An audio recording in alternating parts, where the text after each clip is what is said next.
All right, viewers, joining me live on the telecast is a very special guest in this edition.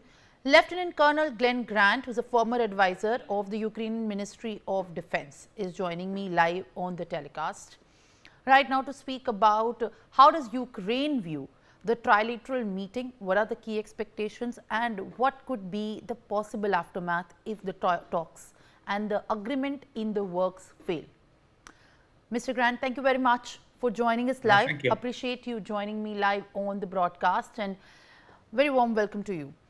Now, as we speak of this, there is anticipation in the air as to what happens as both the four rivals, they come face to face and talk about the agreement. As Donald Trump has also reiterated that this is not one of the easiest, despite what he expected to stop. The war between Russia and Ukraine is not one of the easiest that even Donald Trump could anticipate. How do you react firstly as Zelensky has met the US President Donald Trump? Oh, this is such a big subject. Having sort of followed everything as closely as possible. I mean, the fact is that this is a really dangerous time, because at the moment Trump is supporting Putin. He's not supporting Zelensky. There was no red carpet for Zelensky. He didn't actually talk to him in anything like the soft way that he spoke to Putin. And that's your starting point. The second thing is that, of course, Putin has made it clear that there's no reduction in his war aims. He hasn't shown any signs of compromise. Indeed, he's actually doubling down on what he said he wants. So I think we have to remember that it doesn't matter what everybody else is talking about. What Putin is talking about is hard war and objectives that he wants. And I do not see anything from yesterday on the Putin-Trump side. I don't see anything that changes that attitude. I mean, if you look at the Europeans, then they're all talking about the process. They're all talking about peace, as though peace is an inevitability. But I personally don't see it as being inevitable, because I don't see any steps towards that other than talk. Not one of the Europeans actually talked about the problem of fighting Russia and beating them. Rutte got a bit close with let's not destroy as much. Let's stop the destruction of infrastructure in Ukraine. But the rest of them, they were all talking in fluffy talk. I'm sorry. Lieutenant Colonel Grant, as I know that there is some visible disappointment over how the Putin-Donald Trump meeting has went by.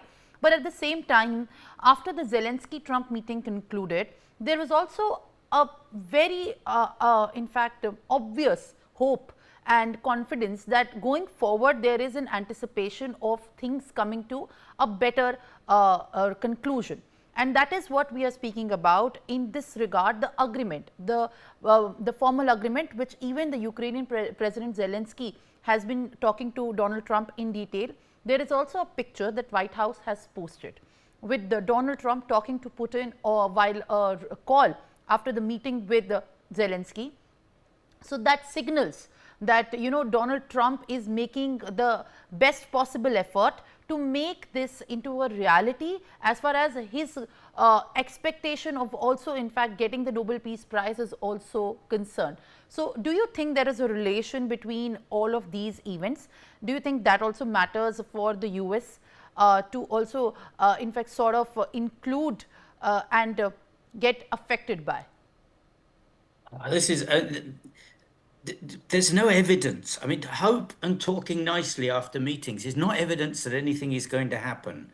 I mean, Trump, everybody buttered Trump up. Come on, let's be blunt about this and honest. Everybody came and it was soft words and talked to him nicely, but nobody had the effect. Not one of those European leaders had the same effect as Putin had on Trump. So I don't see Trump changing in his things. He's still determined that Ukraine is the country that should actually compromise, not Russia.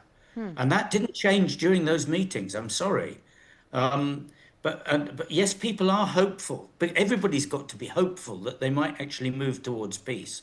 And I'll make one statement, which is that the Russian position in this war is a lot closer to disaster than people realize. Um, and, and Ukraine could actually squash them and Russia could break. But to do that, everybody's got to actually to join in and to make it happen.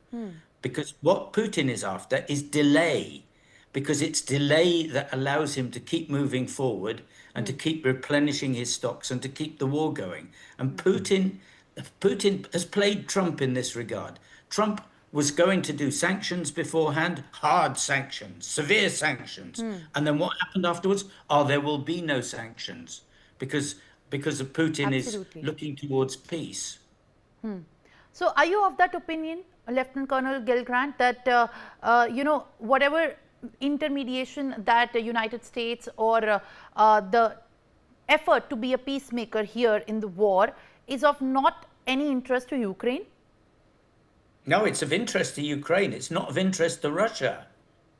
All right. No, Ukraine is hoping America will do something. But Trump is still 100% backing Putin. And this is dangerous for all of us because it means that America can be swayed to back the criminal, the terrorist, the murderer, the rapist, and not actually the people that are that are in trouble. I mean, he said he wants Europe to pay for the weapons. He's not going to pay for the weapons. Europe must pay for the weapons. It's Europe's problem. All right. That's not a real American viewpoint. It's an American government viewpoint. All right. So let me ask you this here: where do you come from to expect as a conclusion that could come in favor of the Ukraine? Because if we speak from your point of view, and if we speak to you about what you have seen as the hostilities, the kind of destruction all around for nearly 3 years now, that is something massive. It is one of the historically most devastating wars as well that has cost Ukraine a lot. So what we see now as we expect of this meeting to come, and we are looking and tracking these developments up close, what is that you are expecting in the pipeline just next? Okay, I'm expecting the Europeans to understand that they have to take up the slack that America is giving up. That's the first thing. Okay. The second thing is there is a much harder view here in Kiev. I can tell you now, much harder view that they have to go it alone and that they have to face up to Russia themselves, and that Zelensky must actually change his presidential style to be much more about fighting the war and less about public relations. Absolutely. And also, it is important to look at the involvement of the European leaders. How much of that do you think is also going to have a bearing in sort of indirectly putting some pressure on the United States to also understand the conclusions and the decisions to be taken in the interest of Ukraine? I think it's only personality will actually have any effect. So you've got a chance that the German Chancellor will have some effect. You've got a chance that maybe Rutte, with his very, very, very greasy style in the way that he deals with Trump, might have an effect. And Stubb, the Finnish president, has probably got the greatest chance with his attitudes and personality and history of having faced Russia, has got the greatest chance of actually swaying Trump. But frankly, I don't see Trump being swayed by anybody much. He's on Putin's side. He's shown that. He's shown it clearly. I do not see that changing. So I don't see America But then can we helping. discredit the statements that have come forward by Emmanuel Macron, Keir Starmer, saying that one of the most significant outcome of the meeting today have been that US is now convinced to work in the favor of securing the guarantees for Ukraine? Can we discredit that?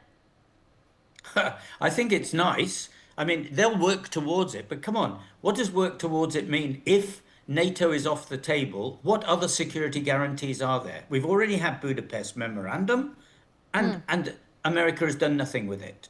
And frankly, nor has Great Britain done what it should have done. So there are, without NATO Article 5 and joining NATO, there are no security guarantees that will worry Putin. For more such videos, subscribe to the Newsx YouTube channel, hit the bell icon.